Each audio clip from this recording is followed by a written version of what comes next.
తీసుకెళ్ళాడు. అంటే ఏమని రాయబడింది అంటే అది ఏమని రాయబడింది? ఒక తలాంతు తీసుకున్న వ్యక్తి కొరకు ఏమని రాయబడిందని ఆలోచిస్తే రాయబడింది భూమి అయితే అతడు ఒక తలాంతు తీసుకొని వాడు 18 అన్న. అయితే ఒక తలాంతు తీసుకున్న వాడు వెళ్ళి భూమి త్రవ్వి తన యజమాని సొమ్ము దాచిపెట్టాను. ఒక తలాంతు తీసుకున్న వ్యక్తి వెళ్ళి ఎక్కడికి వెళ్ళాడంటే తన ఇంటికి వెళ్ళి భూమి త్రవ్వి తన యజమాని సొమ్ము ఎక్కడ దాచిపెట్టాడు? భూమిలో పాతిపెట్టాడు. ఇంటి దగ్గర భూమిలో దాచిపెట్టాడు. అయితే గమనించండి, మనం ఆలోచన చేస్తే వెళ్ళడం అనేది చాలా ప్రాముఖ్యం. అందులో యేసుప్రభు ఏం చెప్పారంటే మరియు మీరు సర్వలోకానికి వెళ్ళి సర్వ సృష్టికి సువార్తను ప్రకటించారు. యేసుప్రభు వారు ఆయన శిష్యుల్ని పంపేటంట ఎలా పంపాడంట? 70 మందిలో సరి పంపాడు. ఆ పంపే విధానం ఎంత బాగుందంటే ఇద్దరిద్దరిగా పంపాడు. ఎంతమందిని? ఇద్దరిద్దరిగా పంపాడు. వెళ్ళడం చాలా బాగుంది. అయితే గమనించండి, మనం ఆలోచన చేస్తే దేవుడి యొక్క దాసులు మనకు అందరికీ తెలుసు, దేవుడి సాధువులకి సాదృశ్యమే. అలాగే యజమాని ఎవరికి సాదృశ్యము? దేవుడికి సాదృశ్యం. అయితే తలాంతులు ఏ వ్యక్తి అయితే తలాంతు ఆ యజమానుడు దాసుడికి ఇచ్చాడో ఆ దాసుడు ఏం చేయాలంటే వెళ్ళాలి. చెప్పండి, వెళ్ళాలి. ఎక్కడికి వెళ్ళాలి అంటే ఆ వ్యక్తి వెళ్ళేటప్పుడు కలపగలకుండా నేను ఎవరంటే నా యజమానుడికి నేను దాసుని. వెళ్ళేటప్పుడు ఉన్న కలపగల ఉండాలంటే నేను ఎవరినంటే నేను నా యజమానుడికి దాసుని. నా చేతులు ఉన్న సొమ్ము ఎవరిదంటే నా యజమానుడికి. నేను వ్యాపారం అయితే ఎలా చూడండి, నాకు అలవాటు చెప్పలేదు. ఎలా చెప్పినాను మా మంత్రులు కూడా పోరు చూస్తే చెప్పలేను, చూడకపోతే చెప్పలేదు. నా వైపు చూస్తే నేను అడిగిపోవడం ఆగిపోతాను.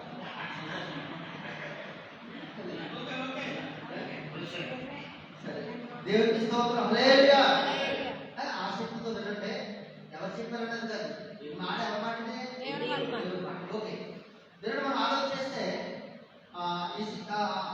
యజమానుడు సొమ్ము తీసుకున్న వ్యక్తిలో ఏ భావం ఉండాలంటే నేను నా యజమానుడికి దాసుడని భావం ఉండాలి. ఆ సొమ్ము తీసుకున్న వ్యక్తిలో ఏ భావం ఉండాలంటే నా చేతులు సొమ్ము ఎవరిదంటే నా యజమానుడి. అయితే ఈ సొమ్ము నాకు ఎందుకు ఇచ్చాడు అంటే వెళ్ళడానికి ఇచ్చాడు. ఎక్కడికి వెళ్ళడానికి? యజమానులకు వ్యాపారం చేయడానికి వెళ్ళడానికి ఇచ్చాడు. అందుకని గమనించండి, ఖచ్చితంగా మనం ఎక్కువ కూడా ఏ తరపు కలిగి ఉండాలంటే మనకి మన యజమానుడి సొమ్ము అప్పగించాడు. మనం ఎవరు దాచుకుంటే యజమానుడు దాచుడు. ఆ సంఘానికి మనం ఏది నాయకుడు కాదు. ఆ సంఘానికి మనం ఏది నాయకుడు ఏది కాదు. ఇప్పుడు చెప్పిన ఈ సొమ్ము ఎవరిలో ఆ ఇద్దరిని పంపాడు. బైబిల్లో ఇద్దరిని పంపాడు. ఇద్దరెవరో అంటే ఖచ్చితంగా ఇలా అన్నించుకోవచ్చు. ఖచ్చితంగా ఈ బాధ్యత భార్య మీద కూడా పెట్టాడు. ఈ బాధ్యత రాష్ట్రదారుల మీద కూడా పెట్టాడు. వాళ్ళు కూడా వెళ్ళాలి. ఈ బాధ్యత కేవలం సేవకుల మాత్రమే పెట్టాడని మనం చెప్పడానికి లేదు.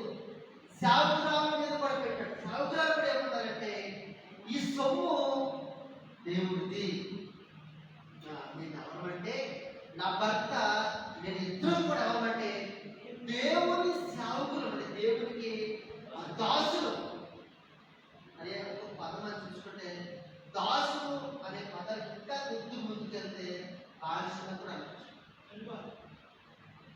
ఇంకా ముందు బానిస. దేవుడి పరివారము బానిస కాదా?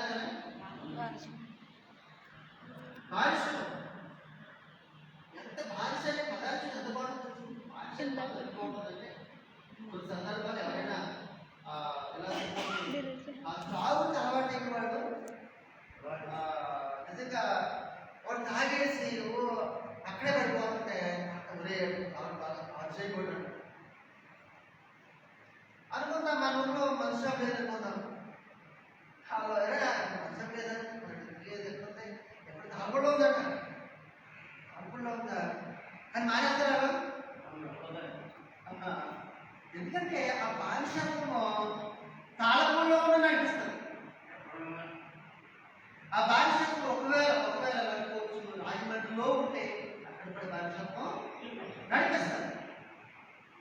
గమనించండి, మనం ఆలోచన చేస్తే మొదటిగా దేవుని సేవకుడు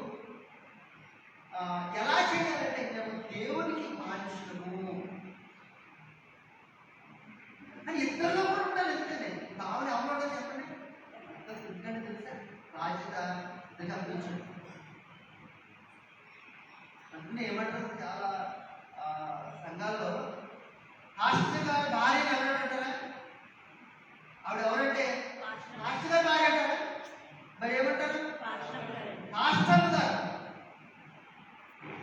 సేవకుడు భార్య అంటారా? మరి ఏమంటారు? సేవకురాలు.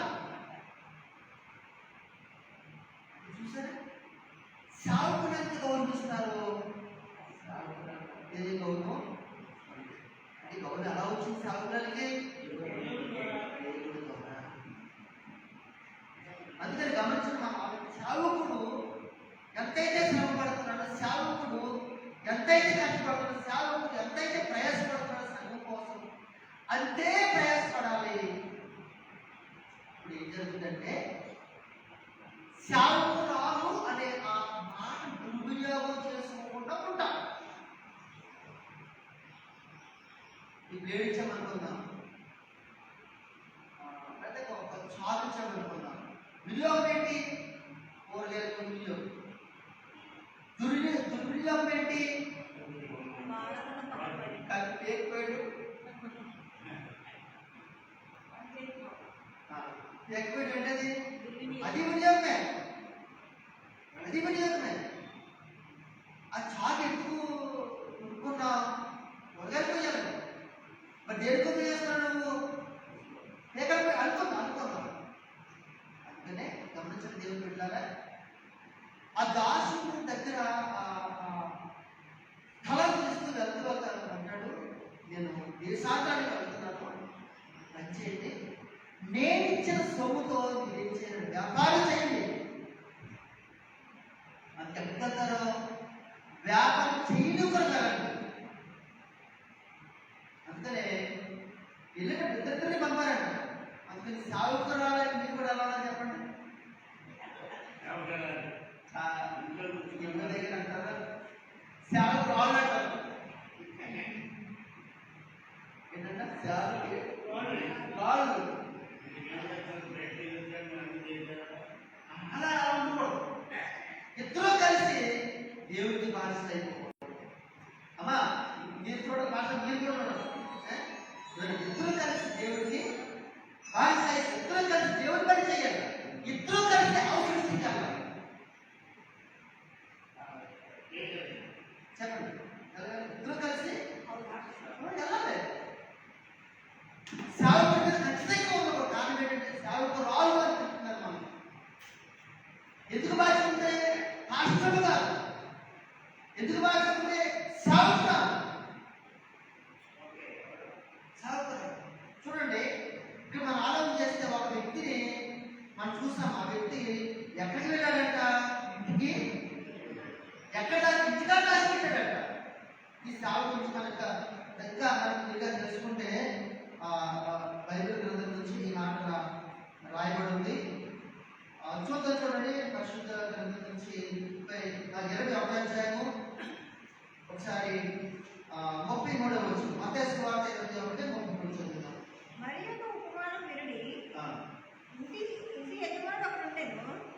అతడు ద్రాక్ష తోట నాటించి దాని చుట్టూ కంచి వేయించి అందులో ద్రాక్ష తోటని తొలిపించి గోపురం కట్టించి కాపులకు దాన్ని గుర్తికిచ్చి దేశాంతరం పోయెను.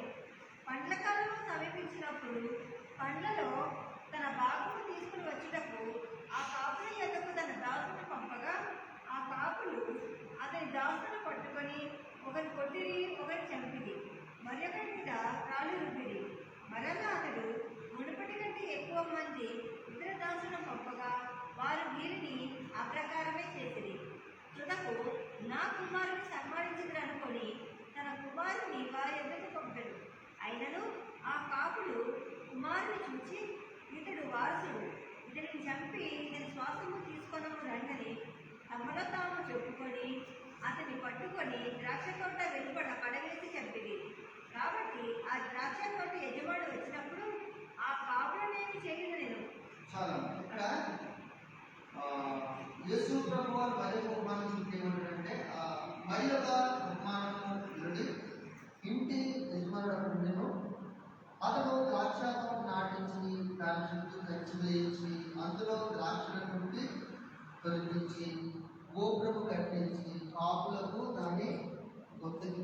దేశాంతరము పోయెను.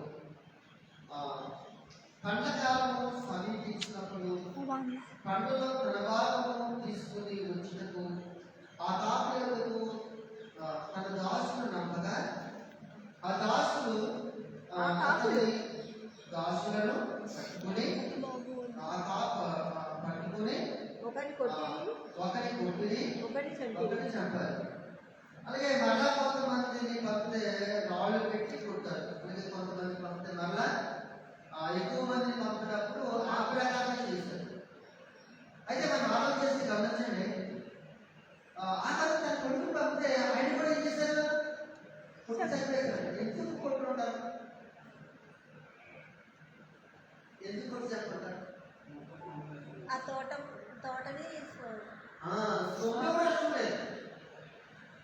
మరి ఇక్కడ ఏముంటే చూద్దాం సార్. ఇక్కడ ఏముందంటే ఒక గుండు మరి ఒక ఉపమానం నుండి ఇంటి యజమానుడు అతడు ద్రాక్ష తోట నాటించి దాని చుట్టూ కలిసి వేయించి అందులో ద్రాక్షలను తొలగించి గోపురం కట్టించి కాపులకు దాన్ని కత్తిరించి దేశాలను పోయింది. పండ్లకాలం సమీపించినప్పుడు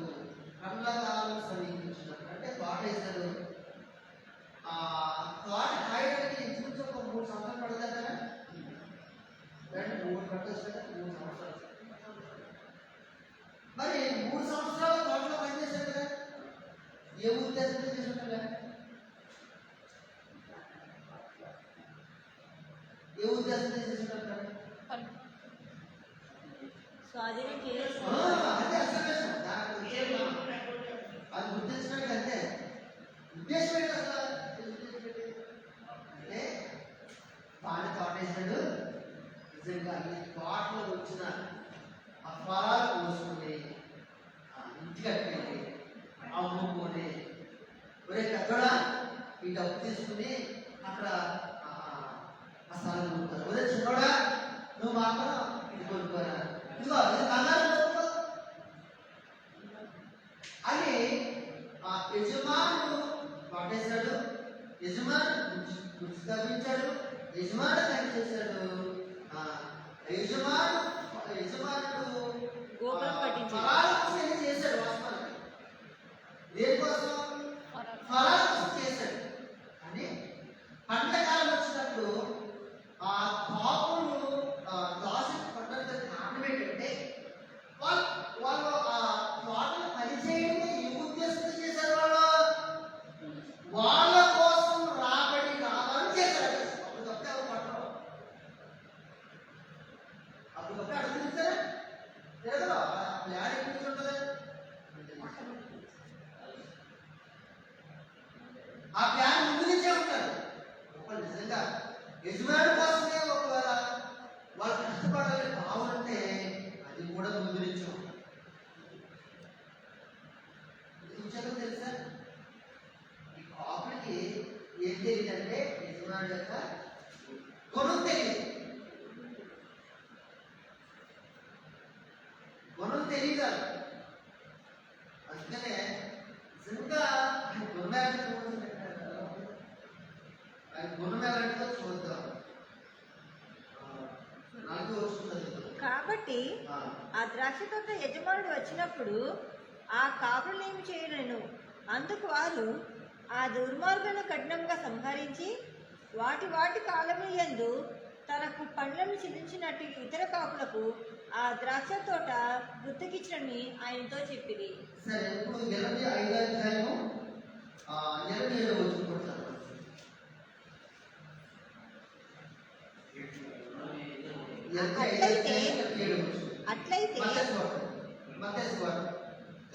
అట్లయితే నీవు నా సొమ్ము సాహుకారుల యొద్ద ఉంచవలసి ఉండెను.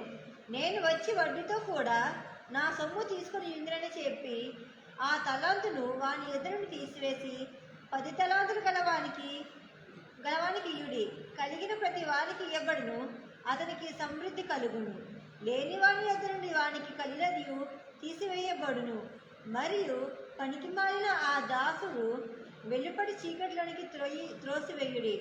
అక్కడ ఏడుపును పండ్లు కొరుటయును ఉండును. ముగ్గురు దాసుల్లో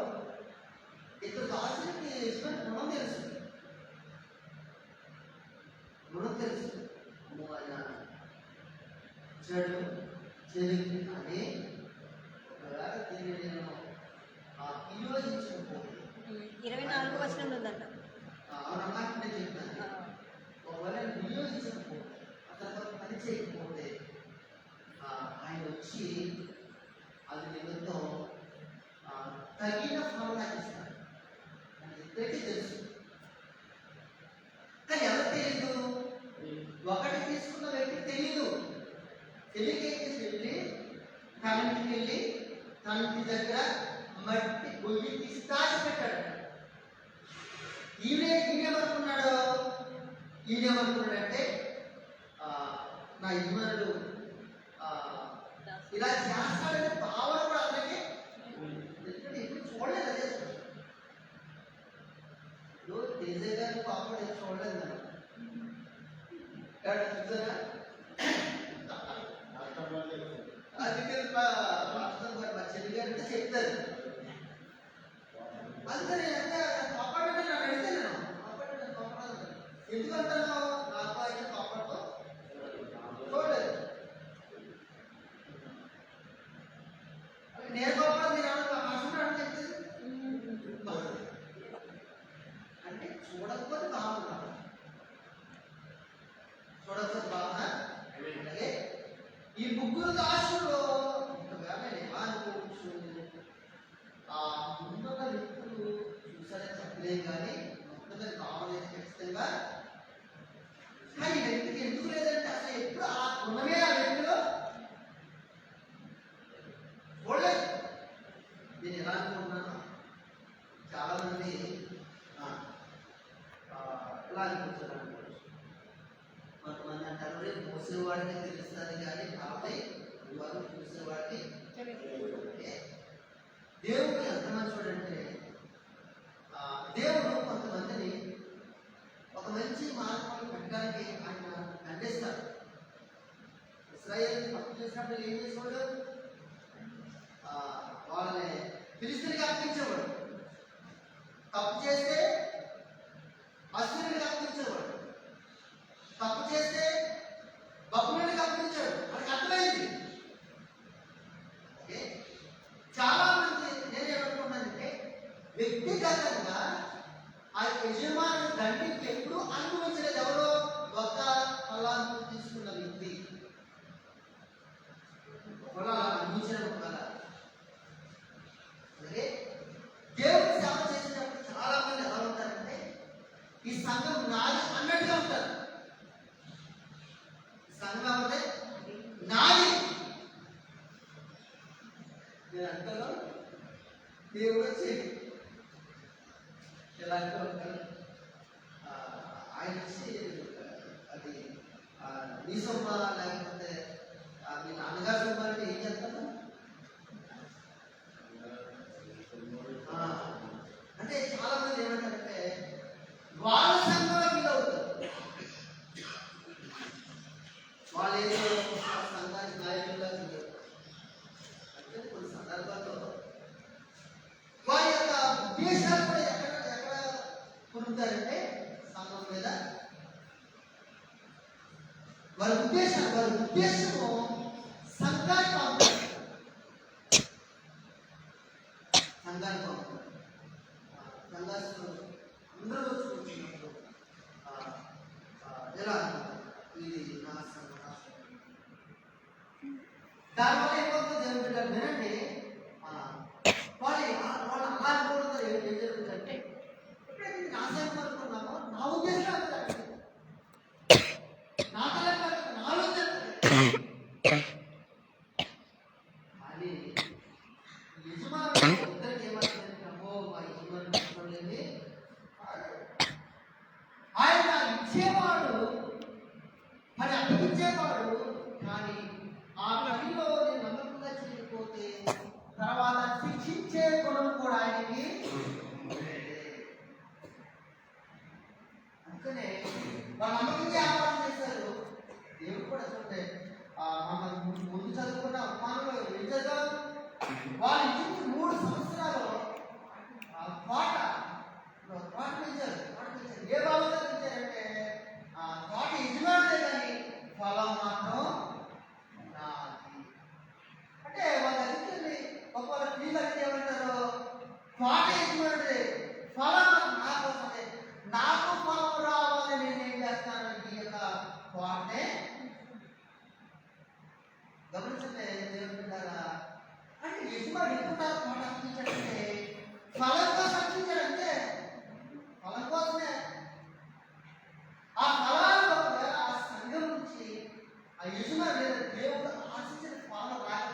ఖచ్చితంగా ఉంటుంది. దానికి ఎంత మాత్రం ఆ, దానికి ఎంత మాత్రం అభిమానం లేదు. ఖచ్చితంగా 100 నూరు ఎందుకంటే గమనించండి ఏమంటారా, సంఘము ఆయన రక్తం ఆయన తెచ్చాడు, ఆయన సమకూర్చాడు, ఆయన తెచ్చాడు. ఈరోజు మనం అలాగానే జన సందర్భంలో సేవకులు అక్కడ ఎవరు చూసి వెళ్తారా? ఏమో చూసి ఎంత గౌరవిస్తారండి. ఎలా వచ్చాను అయిగా కష్ట చేసి ఇదే ఉంటారు, ఎక్కడ ఉంటారా? చేపలో తీరే ఉంటారు అనుకుంటాం. ఎవరు చూసి ఉంటారు? దేవుడు చూసి వచ్చి నాకు కుర్చీ వేశారు, మంచి బాడీ పెట్టి పీయించారు, అది సుఖలేసా సుఖరా ఏది కావాలి ఎవరు చూసారు? దేవుడు చూసి. వెళ్ళేటప్పుడు తొలగకపోతే కాళ్ళు అవకాశం దేవుడు గురించి గౌరవిస్తే దేవుడి గురించి గౌరవిస్తారు, భోజనం పెట్టి దేవుడి గురించి భోజనం పెడతారు, కాళ్ళు ఇస్తే దేవుడి గురించి కాల్ చేస్తారు. ప్రతి దేవుడు దేవుడు దేవుడు దేవుడే. అన్ని దేవుడి కోసం ఎదుటి వ్యక్తులు మనం చేస్తున్నారు కదా. గమనించండి, ఇప్పుడు దేవుడు ఎంత గౌరవం నాకు ఎక్కించాడు అంటే నువ్వు దేవుడు కోసం పని చేయాలి. చాలా మంది సంఘాన్ని గట్టిగా గర్జిస్తే అది గర్జిస్తే చెప్పగా నేను గర్జిస్తాను అనుకోవడం పక్కనే, కానీ గర్జించకుండా ఉండకూడదు. సంఘం గట్టిగా గర్జించి ఇలా వస్తాడు, గట్టిగా మండలిస్తే వస్తారు, గట్టిగా బుద్ధి చెప్తే వస్తారు, ఎక్కువ పడతారు. మరి నువ్వు ఎక్కున్నట్టు అన్నట్టు ఎవరు అడిగితే నేను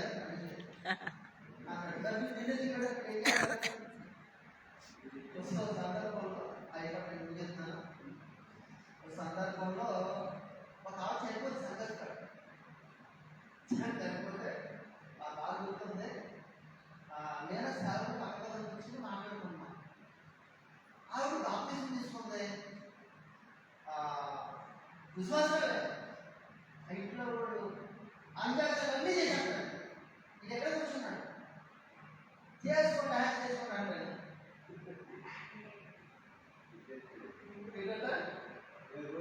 చేసుకుంటా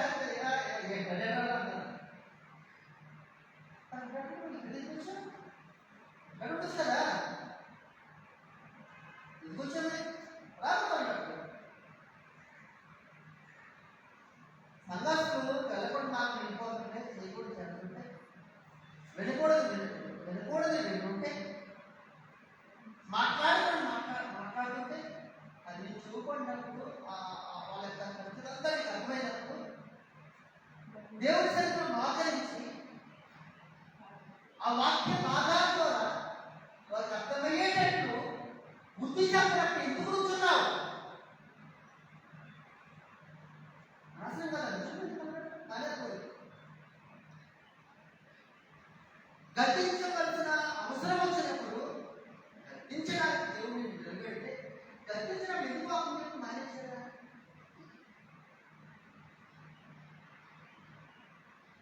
గమనించండి దేవుడు పెట్టారా? బలము ఏమంటారు? అమ్మంటే చెప్తాను. ఒక ప్రాంతంలో మేము స్వాప్ వెళ్ళేవాళ్ళు, అదే అవసృష్టించేవాళ్ళు. ఒక ఆవిడ ఆదాముతూ బాగా అంటాడు, మహా ఇక అన్ని పూజలు అంటే వేరే వర్గానికి చెందినవాడు. కొన్ని రోజులు ఎండిన తర్వాత మొత్తం మారేసింది.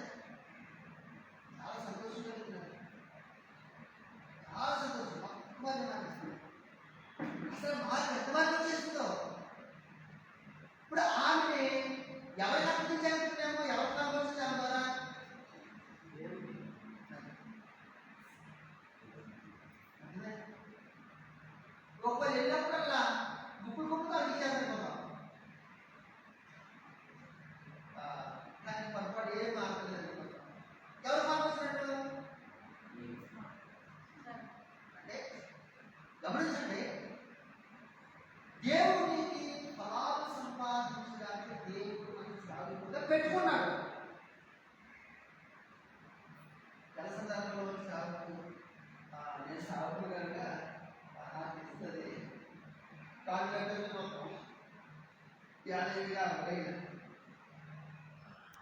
తప్పే కష్టం. మరి 5 సంవత్సరాలు పెట్టి సేవ చేస్తున్నాను. నా వంతు నేను పనిచేశానా? ఒక్కలైనా మారారా?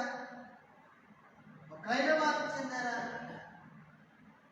చూసారా, ఈ సేవ చేయడం ద్వారా నాకెంత వస్తుందో చూసుకుని సేవలు చాలా మంది ఉన్నారు. కానీ సేవ చేయడం ద్వారా దేవుడికి ఆయన ఆశించిన ఫలం ఎంతవరకు అవుతుంది అని ఆలోచించే సేవకులు నేనేమంటానంటే మీరు అలా ఆలోచిస్తారేమనుకుంటున్నాను.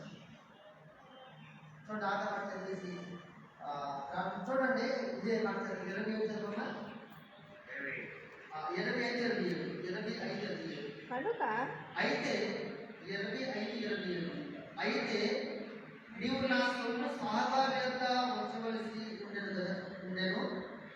నేను వచ్చి వడ్డీతో కూడా నా సొమ్ము తీసుకుందని చెప్పి అంటే తెలుగుకొచ్చి అంటాడు. మరియు పనికి మారిన ఆ దాసుని వెలుపటి చీకటిలోనికి త్రోసివేయుడి. ఎవరంట? పనికి మాలిన దాసు. ఇద్దరు దాసులు ఏమన్నాడు? బలా మంచి బలా నమ్మకమైన మంచి దాసు. అంటే వీళ్ళు ఒక్క తలంతా కూడా వాళ్ళ కోసం సంపాదించాడు. ఈ తలాన్ని 5 యజమానుల కోసం సంపాదించాడు. యజమానుల కోసమే. అందుకనే బలా నమ్మకమైన మంచి ఈ వ్యక్తి మాత్రం తన కోసం ఇంకా ఇంకో మాట పరిపాలన అంటే సూపర్ డిగ్రీ బట్టి ఇంకా కూడా ఎవరైనా 3 సంవత్సరాలు పెంచిన తర్వాత వాళ్ళ కోసం వాళ్ళు వ్యవసాయం చేశారు. అంటే వాళ్ళ కోసం చేసే వాళ్ళు దేవుడు చెప్తున్న పరిపాలన. ఎవరి కోసం చదువుకోవడం వాళ్ళ కోసం. సరే, నన్ను అనుకుంటాను, మాట్లాడుతున్నాను. నేను అనుకోని చేత నాకు నా కోసం నిజంగా సేవ చేస్తే నేను ఎవరినే చెప్పండి. అలా చెప్పండి. ఎవరినే మీకోసం మీరు సేవ చేస్తే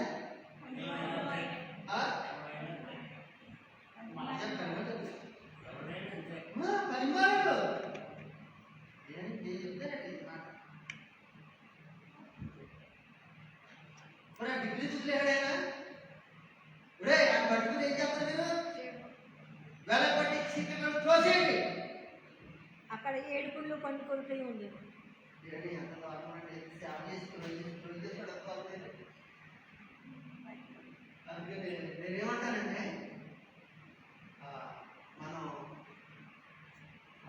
దేవుడి చేత అందుకోసం ఈ వరకు పడలేదు.